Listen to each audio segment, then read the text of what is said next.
Good evening, my friends. Davis here, the kettle's on, and the autumn rain's tapping the window again. Tell me, where are you listening from tonight?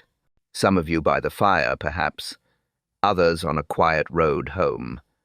Tonight's tale drifts from the heart of St. Mary Mead, where a widow took a cottage no one would rent. The locals whispered she wasn't alone in that house, and by morning, someone would be dead. Early autumn in St. Mary Mead. The air carried that mix of damp leaves and wood smoke that made people speak softly, as if the village itself were listening. A new face had appeared that month, Mrs. Lydia Carrington, widow. Tall, pale, wrapped always in a grey shawl, her cottage stood at the edge of the brook, where willows leaned like tired women into the water. Locals called it Willow Gate, pretty to look at, cold to live in. She came to the grocer on Thursdays, paid in exact change, always wore the same silver locket, never spoke of her late husband, said little at all except good day. But people noticed things. They always did. At the tea shop, Lady Bantry stirred her cup slowly. "Strange creature, that one," she said. Miss Marple looked up from her knitting. "Solitude is not always strangeness, my dear. Sometimes it's simply defense." "Defense from what?" Marple smiled faintly. "From other people's curiosity." Still, curiosity was thick in St. Mary Mead. The widow's lights burned before dawn, and every morning, without fail, she wrote letters. 3, sometimes 4. Plain envelopes, sealed with green wax. Old postman Evans said he saw her place them neatly on the gate, but no one ever saw him collect them. Not once. "I tell you," Evans said, tapping his pipe on the table, "I never took those letters. They weren't mine to take." "Then who did?" asked Mrs. Price from the bakery. He shook his head. "Someone else walks before me, that's certain. Someone who knows her. Habits." The gossip spread fast. Who could she be writing to? No family nearby. No visitors. Not even the church ladies had crossed her door. When the vicar stopped by with a harvest basket, she thanked him kindly but never invited him in. Her curtains stayed drawn, her gate latch always oiled, the garden trimmed too neatly for a woman alone. Something about it all felt arranged. Not careless, not lonely, just deliberate.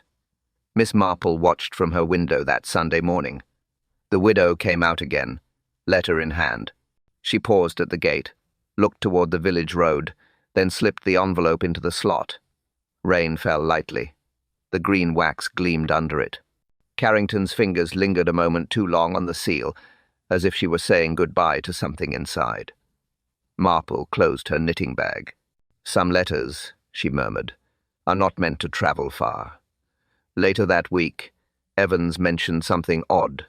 Only 2 letters lay on the gate that morning, not 3. He thought little of it, until he noticed the wax seal broken on one envelope, the paper damp, the writing smudged away by the rain.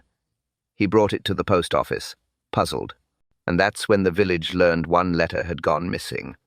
The brook ran quiet that morning, thin mist sliding over the reeds. 2 women's voices broke the calm. "Mrs." Carrington stood by the bridge, grey shawl clutched tight.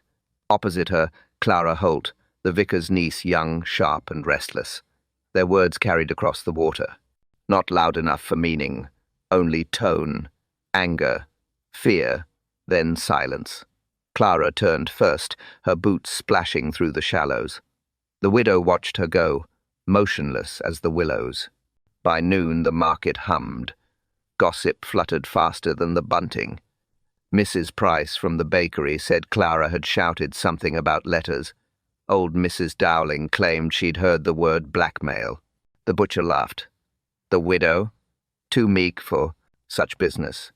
But no one quite believed it. And in a village like St. Mary Mead, belief was optional. Curiosity was not. Miss Marple sat in the tea shop, quiet among the chatter. Lady Bantry leaned forward. "Jane, they're saying the widow demanded money from the vicar himself." Marple stirred her tea slowly. "People say many things when the truth is dull. You don't think it's true?"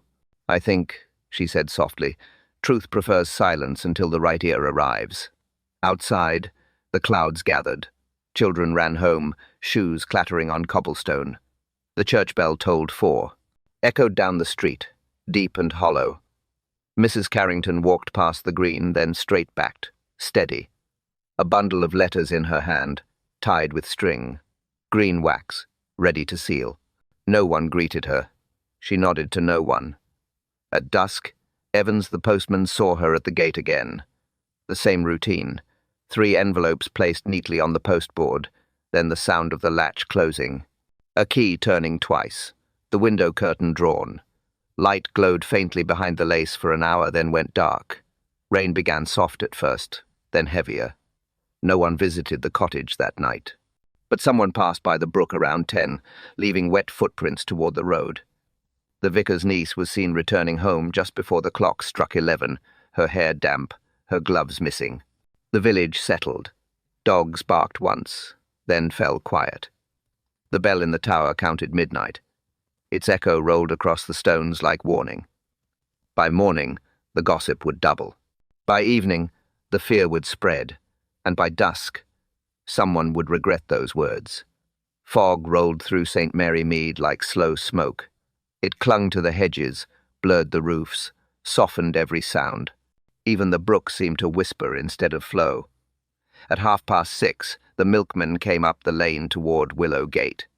He whistled as he always did. The tune wavered when he saw the cottage door. It was ajar, just enough for the wind to move it. A faint creak with every breath of mist. He called once.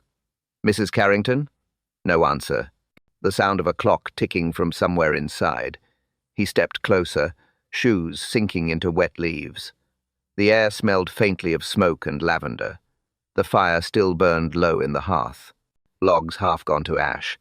Mrs. Carrington sat in the chair beside it, shawl around her shoulders, head tilted forward, one hand on her lap, the other near the floor. The teacup lay shattered beneath it, brown stain spreading into the rug. No blood, no sign of struggle, only quiet.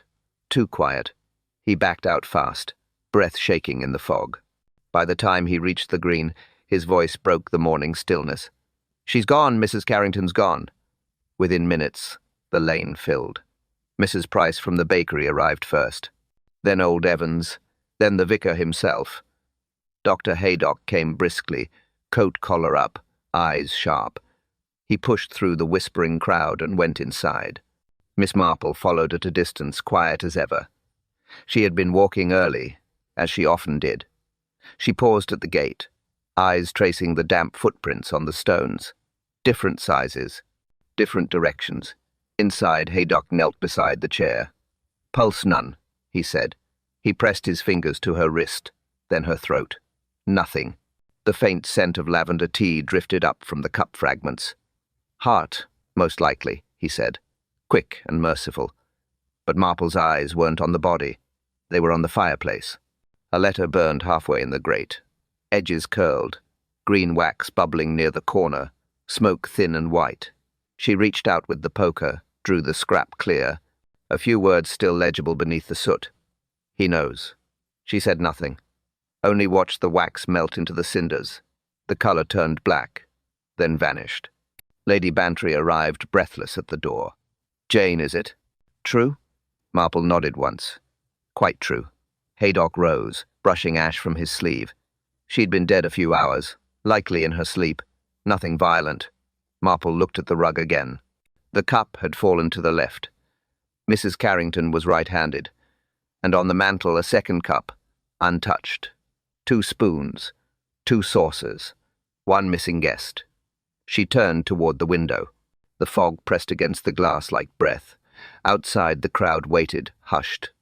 Somewhere beyond them, a dog began to bark, and then the screaming started. The lane outside Willow Gate filled fast. Fog lifted, leaving pale light that made faces look drawn. The villagers stood close, whispering in short, frightened bursts. No one went near the open door. They only stared at it, as if death might still be standing there. Evans, the postman, kept repeating himself. "I saw him, I tell you. A man leaving near midnight." "Who?" asked Mrs. Price. He shook his head. "Too dark to see clear. Tall, though. Walked fast. Coat collar up. Dreaming more like, muttered the butcher. Evan's hand trembled on his pipe. I know what I saw. The clatter of a motor broke the murmurs. Inspector Slack stepped from the car, coat buttoned to the neck, hat too tight on his head. He looked annoyed already. All right, clear off, the lot of you, he said. This isn't a fairground. He ducked into the cottage with 2 constables behind him. The crowd lingered anyway, shifting, waiting for news. Inside, the air was thick. Dr. Haydock spoke first. Heart failure. Most likely. Sudden. Nothing suspicious. Slack grunted. Thought so. Widow. Alone. Nerves. The usual story. He scribbled in his notebook with impatient strokes. Poor thing never stood a chance. That's all it is. Miss Marple stood near the window, saying nothing. Her eyes drifted to the table. 2 teacups still there. 1 broken, 1 whole. Steam gone, but the scent. Still faint lavender and something else, slightly bitter. She moved closer. The spilled cup lay on the left side of the rug, handle facing left. Mrs. Carrington was right-handed. Marple had seen her lift her cup at the tear room last week. Right hand always. Neat wrist. Precise motion. Slack noticed her gaze. Now then, Miss Marple, don't go finding mysteries where there aren't any. The doctor says heart, and heart it is. She smiled faintly. Of course, Inspector, though the poor woman seems to have changed hands overnight. Slack frowned. Meaning what? Only that teacups, like people, often show habit. She moved toward the hearth. The burnt letter still there, only ash now. A little wax bead clung to the grate. Green. The postman came to the doorway. Beg pardon, sir, he called. Slack turned sharply. What now? Evans pointed toward the path. Footprints. Not mine. Heavy boots. Came from the brook. Slack muttered under his breath. More likely your own from yesterday's rain. He waved the man off. Get along, Evans. You're seeing ghosts. Miss Marple watched the exchange carefully. Steam curled faintly from the cold tea as the room warmed. It rose, faded, and vanished. She folded her hands neatly. Inspector, she said softly, perhaps ghosts do walk early in the morning when the truth hasn't quite woken yet. Slack sighed. Truth? The only truth here is a tired old heart. Marple's eyes shifted back to the table. 2 cups, 2 spoons, 1 visitor unaccounted for. Her voice was low. Someone here knows more than they're saying. The villagers were gone by afternoon. Inspector Slack, too. Only the sound of closing gates and soft rain against stone. Miss Marple remained. Quiet. Still. The kind of still that listens. She stepped inside once more. The air had changed. Less fog. More silence. The scent of lavender had faded, leaving something sharper behind. Bitter. Unmistakable to a mind that remembered old medicines and garden mixtures. Almond. She moved slowly around the room, the chair still pulled near the fire. The broken cup now cleared away. On the table, a half-written note folded under a blotter. The edge blackened slightly. She lifted it. A torn scrap. The ink had bled from the damp. Only a few words remained clear. For what we did to him. Marple stood motionless. Not her, but we. Plural. A confession shared, or a warning. She turned to the desk near the window. A small drawer hung slightly open. Inside envelopes, sealing wax, an empty ink bottle, but the top sheet of paper was gone. The indentation from writing still faint on the one beneath. She traced it gently with her fingertip. One line began with a name, then a blot, then nothing. The page had been removed carefully, not torn in haste. Someone had taken it. Her eyes moved to the mantel. The candle stub still burned low when she'd arrived earlier. Now only the wax remained thick, uneven, and faintly grey. She bent close, sniffed lightly. There it was again, that trace of almond beneath the smoke. Not sweet, not floral, chemical, cold. She thought of Dr. Haydock's easy verdict. Heart. Yes, the heart had stopped. But hearts stop for reasons beyond age. She straightened, looking around once more. No overturned chair, no sign of fear or struggle. A peaceful death. the kind that fools the uncurious. The curtains fluttered faintly from a draught. Marple closed them. She saw then a faint print on the window latch, a thumb mark smudged with what looked like wax, green mixed with grey. Someone had sealed something, and then touched that latch. She found her knitting bag on the table, where she'd set it down earlier. From it, she drew a handkerchief and folded the wax crumb into its corner. She'd learned long ago that truth often arrived in the smallest portions. Outside, the bell from the church struck 4. Each note echoed against the cottages, steady and distant. Marple looked toward the empty chair again. The room felt colder now, though the embers still glowed. She whispered to the silence, "Not heart, not chance, not peace." She held the scrap of paper between her fingers, the ink still faintly damp. "For what we did to him," she repeated softly. Her eyes narrowed. This was no accident. The rain stopped by morning. The sky hung low and pale, like paper that had been handled too long. Miss Marple walked to the vicarage with quiet steps and her umbrella folded tight. Clara Holt opened the door before she could knock. Her face was careful, too careful. Eyes steady, mouth calm, but her hands moved too quickly. One smoothed her skirt, one clutched the door frame. "Miss Marple," she said, "I suppose you've come about poor Mrs. Carrington." Marple nodded gently. "It's a sad business.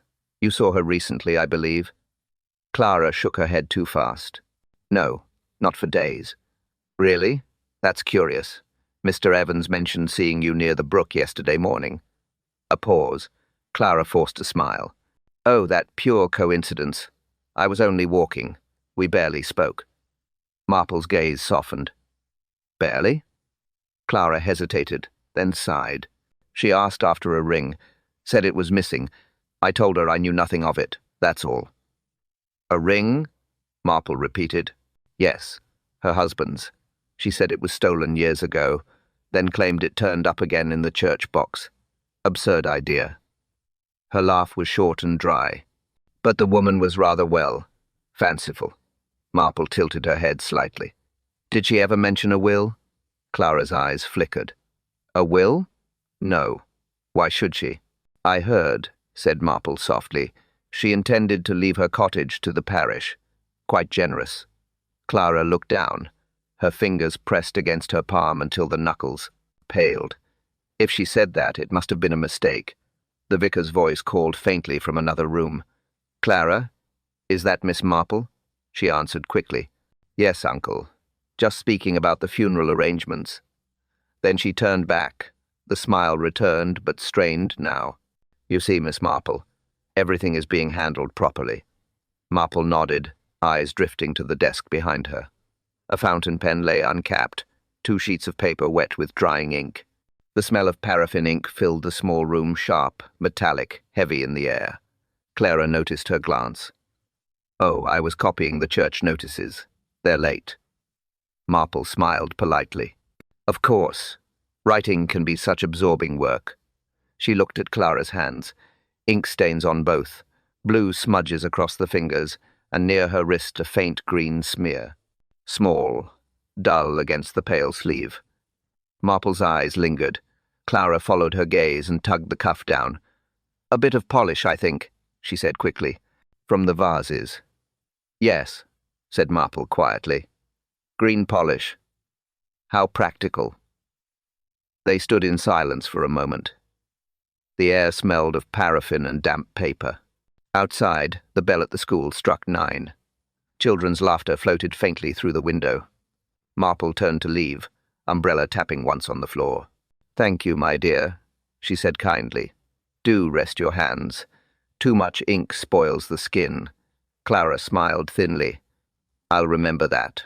Marple stepped outside. The air was cool, the world freshly washed. She looked once at the green mark on her own glove where Clara's sleeve had brushed it. Wax, not polish.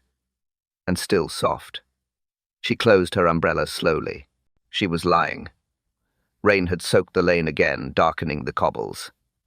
Evans, the postman, stood at the edge of the green with his canvas bag slung across one shoulder, pipe unlit, boots dripping. Miss Marple approached slowly. umbrella tilted against the drizzle. "Morning, Mr. Evans," she said kindly. He tipped his cap.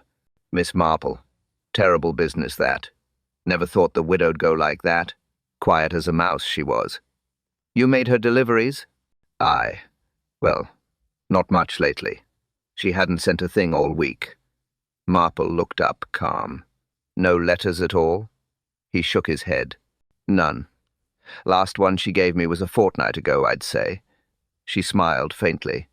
"That's odd. I was told she wrote every morning." Evans frowned. "Superstition, maybe. Or she didn't post them. Might have burned them like the one you found." Marple said nothing. The wet canvas bag smelled of rain and ink and a hint of damp string. She nodded toward it. "You wouldn't mind if I looked, would you?" He blinked. "My bag? Empty now, miss." She leaned closer, polite but firm. "And your ledger? You keep receipts, don't you?" He hesitated, then drew a small notebook from his coat pocket. Pages curled from moisture. He flipped through them quickly, trying to skip one. Marple saw the hesitation. "May I?" He handed it over reluctantly. Her eyes scanned the smudged ink. Several lines marked with his initials, then one name that caught her attention. "Parcel, London." Addressed, H. Carrington. She pointed to it. "This was sent last Thursday." He scratched his neck. "Must have been an old label. That can't be right. The man's dead these 5 years. And yet," she said softly, "his name's written in your hand." Evans looked uneasy. "She asked me to post it herself, I think. Said it was papers for the solicitor. I didn't question it." Marple nodded slowly. "And you didn't see what was inside?" "Of course not, sealed tight. Green wax, same as always." She closed the ledger, returning it carefully. "Strange thing, Mr. Evans," she said. "The dead have no need for parcels." He gave a pruspelesnede.com. Nervous laugh. Maybe it was a mistake. Perhaps. Or perhaps not. A gust of wind pushed against the umbrellas. The scent of wet canvas thickened in the air. Marple looked toward Willowgate, half hidden through the trees. The cottage window glinted faintly, though no light burned inside. She folded her umbrella. "Tell me, did you keep the receipt?" He nodded slowly, pulling a slip from between the notebook pages. She took it, reading the faint blue stamp. "London, Friday morning. Posted at 6. Her eyes lifted, calm and certain. So someone stood in the rain, sending mail to a man 5 years dead. She tucked the receipt into her glove and turned away, her voice low. The dead were still receiving mail.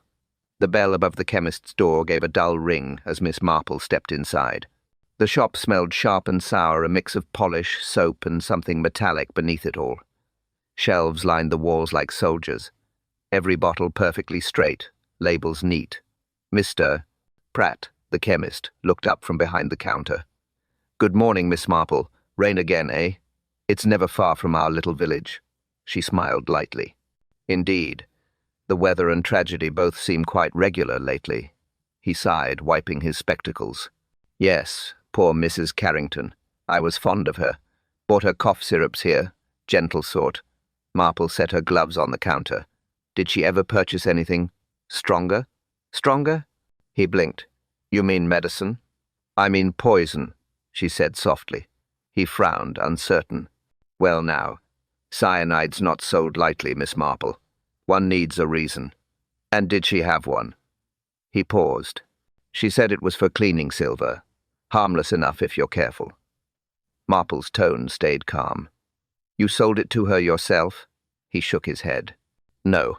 I remember distinctly a younger woman collected it. Said she came on Mrs. Carrington's behalf." Marple's hands folded neatly on the counter. "A younger woman," she repeated. "Yes. Fair hair, tidy clothes, polite. The vicar's niece, if I'm not mistaken. Clara Holt. That's the name. Signed for it properly, too. I've the ledger still." He turned, shuffling through a drawer, then produced a thick book with curled edges. Ink stains dotted the margin. "Here we are," he muttered, flipping pages. "C. Hold ½ ounce of potassium cyanide, March 10th. Reason listed. Silver cleaning solution. He tapped the line with his pen. See? Nothing improper. I checked her permit myself. The air inside the shop grew heavier, thick with the scent of chemicals. Something stung faintly in the throat, like the taste of metal. Marple leaned over the page. The ink had spread slightly where moisture had touched it. Someone's thumb, perhaps. "Tell me, Mr. Pratt," she said quietly. Did she seem nervous? He thought for a moment. No. Businesslike. Confident, even. Odd for a church girl, but not suspicious. Marple closed the ledger gently. Confidence can be a useful disguise. He blinked again. You think she used it? The poison? She did not answer at once. Her gaze drifted to a glass jar near the window labeled Silver Dip. The liquid inside shimmered faintly blue under the light. The same blue as the tea stain she had seen in the rug at Willowgate. The smell caught stronger as she stepped closer. Chemical, biting, unmistakable. She lifted her handkerchief slightly to her face. How curious, she murmured. Even the purest silver cleaner leaves a trace. Mr. Pratt frowned. Something wrong? Not at all, she said softly, eyes narrowing. Everything's finally beginning to fit. She turned toward the door, voice barely above a whisper. For the first time she saw how the poison moved. The afternoon sun lay weak over the gardens when Miss Marple turned toward the narrow path behind Willowgate. The air held that stillness that comes after rain-damp soil, moss, and the faint sweetness of cut grass. Old Mr.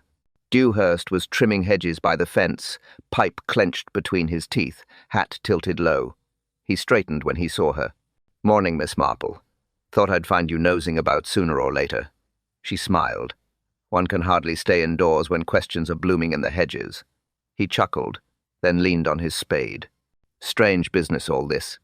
But I'll tell you something the rest don't know." "I was hoping you might," she said quietly. He took a slow puff, eyes narrowing toward the cottage. "Night she died, I heard music. Old song from her gramophone. Military tune. I was sure of it. And voices. 2 of them. One hers, and one a man's. Can't mistake that tone. Deep, sharp. Didn't sound local." Marple's brows lifted slightly. "You're certain?" "As certain as I am of my rheumatism. Just past midnight it was. Then something fell loud enough to make me sit up. Thought it might have been her cat. But in the morning, I found her gate shut tight." She looked toward the cottage window. The curtains drawn again, neat as always. "What sort of fall?" she asked. "A picture frame, I'd wager. Next day the vicar came calling, and I saw it leaning against the wall inside glass cracked right across." Marple waited. He reached into his jacket pocket and drew out a small photograph. "Took it years ago when I helped mend her fence. She wanted me to see the garden right." The photo showed a young soldier in uniform. Straight posture, dark eyes, a faint smile, the name etched on the back. H. Carrington.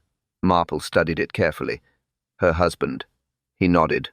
"Died in the war," she said. But she kept talking about him like he'd just gone for a walk. Used to put fresh flowers by that photo every Friday. Tulips in spring, asters in autumn. Never missed. The pipe smoke drifted between them. Marple turned the photo over once more. The edge was newly smudged. Someone had touched it recently. "Did you ever see that man, Mr. Dewhurst?" He hesitated. "No, miss. But I heard a man's laugh that night, clear as day. And that frame didn't fall on its own." The air smelled faintly of linseed oil from his tools and dust from the frames. Marple slipped the photo back into his hand. "Thank you, Mr. Dewhurst. You've been very helpful." He nodded, eyes on the cottage again. "She wasn't one for tears, you know. Never heard her cry." "No," said Marple softly. Because the widow was not mourning, she was waiting. Lady Bantry's drawing-room smelled faintly of roses and polish.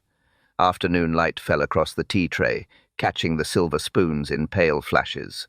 Miss Marple sat upright, knitting untouched beside her. Dr. Haydock stood near the hearth, sleeves rolled up, watching the flame under a small spirit lamp. On the side table lay the teacup from Willowgate, carefully wrapped, now unwrapped again. A faint brown stain clung to its edge. Beside it, 2 small bottles. One marked silver solution, the other unmarked entirely. Lady Bantry looked uneasy. "Jane, I do wish you wouldn't bring murder to tea." Marple smiled lightly. "Best to bring it somewhere polite, my dear. Death behaves better when offered biscuits." Haydock gave a dry chuckle. "Still, you may be onto something. When I warmed the residue from that cup, there was the smell of bitter almond, faint but unmistakable." Lady Bantry shivered. "Poison, then?" "Cyanide," he said shortly. "The sort used for polishing silver. 1 drop too much and the heart stops before the cup leaves the hand." Marple nodded slowly. "So Mrs. Carrington didn't die of age. She died of carelessness, or purpose." "More likely." "Carelessness," said Haydock. "No woman in her right mind would drink from a cup washed in poison." Marple's gaze drifted toward the window. "Unless the cup wasn't hers to drink from." Lady Bantry frowned. "You mean?" Marple folded her hands neatly. "The cup handle was on the left side. Mrs. Carrington was right-handed. That tea was prepared for someone else, then exchanged." Haydock leaned closer to the cup. "There's polish residue at the rim, same as in silver cleaner. Whoever poured it knew the risk." Marple nodded. "Or counted on it." For a moment, the room was still except for the tick of the mantel clock. Outside, a bird fluttered at the glass, then vanished into the hedge. Marple spoke softly. The chemist's ledger showed Clara Holt's initials beside the cyanide order. She claimed it was for cleaning the church candlesticks. Lady Bantry gasped. "Oh, Jane, surely not Clara." Marple shook her head. "I'm not sure. Confidence and guilt wear the same expression at first glance." Haydock poured a few drops from the unmarked bottle onto a spoon. The smell filled the room sharp, metallic, bitter. He held it toward them and grimaced. "Enough to kill in seconds. Even through the air you can taste the metal." Lady Bantry waved her handkerchief. "Good heavens, close it, man. I can feel it on my tongue." Marple watched the fumes twist upward, thin and colorless. "They called it silver cleaner," she said quietly. "But it polished more than metal. It polished away the truth." She turned back to the cup, studying the rim as though it were a mirror. A faint reflection of her own face shimmered there in the silver tray below. She tapped one finger lightly against the porcelain. "The method," she murmured. "Yes, I know the method now." She leaned back, eyes distant, thoughtful. She knew the how, but not the who. Evening settled in quietly. The rain had stopped, leaving the air cool and still. Miss Marple sat at Lady Bantry's desk, a small stack of letters spread neatly before her. "Doctor." Haydock leaned nearby, sleeves rolled up again, lamplight glinting from his spectacles. The faint smell of fresh ink filled the room sharp, sweet, unmistakable. "These," Marple said softly, "are Mrs. Carrington's letters found in her desk drawer. 4 in total, each sealed in green wax, each addressed to the same place, London." Lady Bantry leaned closer. "But weren't they burnt?" "One was," said Marple, "the rest hidden behind a false panel. Someone meant them to stay unread." She took the top page, placed it flat, and pointed with her knitting needle. "Notice the loops here, rounded, light. Then compare with this second letter, tighter hand, heavier stroke. Even without spectacles, one can see they are not the same writer." Haydock bent forward. "You think someone forged her handwriting?" "I think someone wanted it to look like hers," said Marple. She slid the second sheet closer to the lamp. "The ink is darker here. Fresher. It hasn't aged." Haydock reached for his medical kit, pulling out 2 small glass vials. "Different ink brands oxidize differently. Let's test it." He dabbed the nib of a dropper into the margin of each letter, adding a trace of reagent. One spot turned faint brown, the other a sharp violet. He frowned. "Well, I'll be. 2 inks, 2 bottles, 2 writers." Lady Bantry gave a small gasp. "Jane, that means one letter must be false." Marple nodded. "Indeed. The question is which one?" The air smelled of ink and paper glue, the lamp's heat warming the pages slightly. Marple lifted another sheet, holding it near the light. The paper grain shimmered differently, one smooth, one coarse. The smoother one bore faint impressions underneath, as though written atop another page. "Ah," she murmured. The ghost of a sentence beneath the ink. She angled the lamp. Words emerged faintly. "You must come tonight." Lady Bantry stared. Good heavens! Who was she calling? Marple didn't answer. Her gaze moved toward the corner of the letter, where the green wax seal had a small thumbprint too large for the widow's slim hands. "Someone else sealed this," she said. Haydock set down the reagent bottle. "The poison, the letters, the parcel. It all fits too neatly." Marple's tone was quiet, measured. "Neatness is the killer's weakness. Every forgery, no matter how clever, leaves one true line." The window rattled faintly with wind. The lamp hissed. The smell of ink grew stronger as the pages warmed. Marple gathered them together and tied them with a thin cord. 2 inks, 2 hands, 2 stories. She rose from her chair. "One of them belongs to the dead woman." Her eyes narrowed. "And 1 letter," she said softly, "was written by the killer." The lamp on Lady Bantry's desk burned low, its light steady and soft. Miss Marple worked in silence. The stack of letters lay open before her, and beside them 1 small, cracked seal of green wax. She lifted it carefully with the blade of a butter knife, setting it beneath the lamp's glow. "Curious thing, wax," she murmured. "It always tells the truth when paper lies." Dr. Haydock leaned closer. "What do you see?" Marple tilted the seal, eyes narrowing slightly. "The color's wrong. Too pale in the center, too dull at the edge. That means it wasn't pure wax at all, it was mixed with something softer." Lady Bantry, sitting nearby, frowned. "Softer? What sort of thing?" "Paraffin," said Marple. "The kind used for church candles." Haydock straightened, surprised. "You can tell that by sight?" "By sight, and by smell." She brought the fragment close to her nose. The faintest whiff of smoke still clung to it, tinged with tallow and faint sulfur. "Church candles burn differently," she said quietly. "They smoke more when mixed with common paraffin. This seal was made with one of them." Lady Bantry blinked.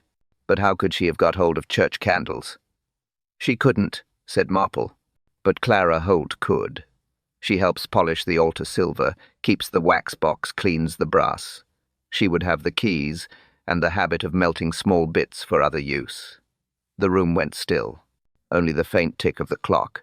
Haydock ran a hand through his hair. "So, the vicar's niece melted candle wax from the church and mixed it with green dye to seal a forged letter?" "Exactly," said Marple. "It explains the residue on her sleeve and the faint wax on the window latch at Willowgate. She was there that night." Lady Bantry looked uneasy. "But Jane, perhaps it was innocent. Perhaps she simply posted the letters for Mrs. Carrington." Marple shook her head. "Innocence leaves tidy edges. This wax was torn away hurriedly. See here, the edge is broken. Someone opened the letter after sealing it, then resealed it again." Haydock exhaled slowly. "Then she must have gone back to the cottage. But why risk that?" Marple looked down at the wax again, her expression soft but sure. "Because guilt always goes back for what it left behind." She turned the fragment under the light once more. Tiny soot marks shimmered within the wax-black flecks caught inside. "Smoke trapped in truth," she murmured. "Even lies leave ashes." Lady Bantry leaned forward. "What will you do now?" Marple folded the wax gently in a handkerchief. "I know the shape of the crime, the hand that forged the words, and the path the poison took." She placed the handkerchief in her bag and rose. Her eyes met theirs, calm, clear, certain. "She knew," she said softly. Now she needed proof. The vicarage was quiet that evening. Only the soft murmur of a clock and the faint hiss of a candle flame. Miss Marple sat at the table with her hands folded neatly before her. Across from her, Clara Holt poured tea with careful precision, eyes low. The vicar had gone to evening prayers, leaving the house still. A single candle burned between them, its wax beginning to run down the side, forming slow beads that touched the tablecloth. "You've been busy, my dear," said Marple kindly. "Church duties, correspondence, household errands." Clara smiled faintly. "There's always work, Miss Marple." Yes, said Marple. And sometimes certain work leaves stains like green wax on one's sleeve. Clara's smile faltered. She set down the teapot with a soft click. Wax. Oh, that. Probably from the altar candles. Marple's tone stayed even. Not likely. The church uses white. What you wore that day was green. Clara's hand tightened on the cup. Why are you asking me these things? Because the truth, like wax, softens near heat. I'd rather you shape it before it hardens, my dear. For a moment, there was no sound but the tick of the clock. Clara's eyes dropped to the table. Her voice came low. All right, I wrote them, the letters. Marple said nothing. I forged her handwriting. She was lonely and frightened. I told her certain secrets might be known unless she paid for silence. I needed money. Her words came fast now, trembling between breath and confession. She'd been keeping money from her husband's estate. I knew about it. I made her send it to London to me. I only meant to scare her a little. Marple poured herself a cup, slow and steady. The candle leaned slightly, wax sliding off in a narrow stream. But the parcel, she said softly, the one addressed to her late husband? Clara shook her head sharply. That wasn't me. I never posted it. Yet your initials are in the chemist's book beside the cyanide order. Clara looked up, startled. I bought it for polishing silver. The vicar asked for it before Easter. I swear I never touched her tea. Her voice cracked on the last word. Marple watched the candle wax drip onto the cloth, spreading like a pale scar. You see, Clara, poison is a careful thing. It waits in cups and minds alike. Sometimes it kills. Sometimes it only reveals who's afraid to drink. Clara pressed her hands to her face. I didn't kill her, Miss Marple. I swear it. She was alive when I left. I only took back one of the letters. I never poured her tea. Marple's eyes didn't leave her. She spoke quietly, almost to herself. The seal was yours. The ink was yours. But the hand that finished her cup was someone else's. The candle gave a soft sputter. A drop of wax fell onto the cloth, spreading dark at its edge. Marple lifted her teacup, gaze unwavering. Then who, she whispered, finished the cup of tea? Rain pressed softly against the vicarage windows, each drop blurring the lamps outside into trembling gold. Miss Marple sat in the corner chair, hands folded neatly in her lap. Across the room, Inspector Slack stood with his notebook open, hat still dripping on the mat. All right then, he said, gruff as always. You asked me to come. Let's have it plain. Marple looked up gently. I believe we have all the pieces now, Inspector. The difficulty is only in seeing how they fit. Clara Holt sat by the fire, pale, eyes red. She didn't speak. The vicar stood behind her, a hand on her shoulder, face drawn tight with disbelief. Marple's voice stayed calm. Clara forged Mrs. Carrington's letters. That much she has admitted. She imitated the handwriting, sealed them with green wax from church candles, and sent them to herself in London, demanding money under another name. Slack scribbled, frowning. Forgery, yes. But what of the cyanide? That was in the tea. Marple nodded slowly. Clara bought it at the chemist's, but she didn't use it. Someone else did. The room went quiet except for the steady patter of rain. Marple's eyes shifted to the man standing awkwardly near the door. Evans, the postman. He swallowed hard. Me? What now? You delivered more than letters, Mr. Evans, she said softly. You found out Clara's secret that she was blackmailing the widow. You saw your chance. You demanded a share. But Mrs. Carrington was frightened. She told Clara she meant to confess to the vicar. You knew exposure meant the end for both of you. Evans shook his head. That's rubbish. Marple raised a hand. You went to the cottage that night. You knew her habit tea before bed. 2 cups always prepared. You poured from the kettle, added a few drops from the silver cleaner you'd taken from the post shed, and waited while she read one of her forged letters aloud to you. The vicar's breath caught. Clara looked at Evans, horrified. You were there? Marple continued, quiet but precise. She drank her cup. You left yours untouched. Then you took the letter she'd been reading and burned it. That's why only one was half consumed in the grate. But you made one small mistake. Slack leaned forward. What mistake? Marple pointed to the photograph on the table, the teacup from Willowgate. The handle, Inspector. It was turned to the left. Mrs. Carrington was right-handed. The cup belonged to her guest, a left-handed man. The fingerprints confirmed it this afternoon at Dr. B's. Haydock's surgery. Evans went white. The sound of rain filled the silence. Slack stepped forward, voice low. Left-handed, are you, Evans? He didn't answer, only stared at the cup as if it still held heat. Marple rose slowly.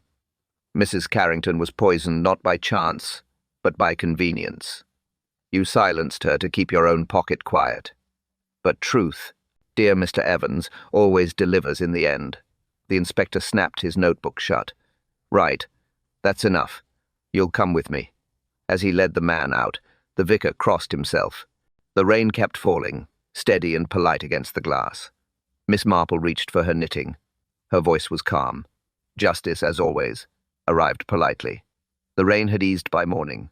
A thin mist still drifted over the gardens of Gossington Hall, turning every hedge into a pale green ghost. Lady Bantry sat by the window, pouring tea into 2 fine china cups.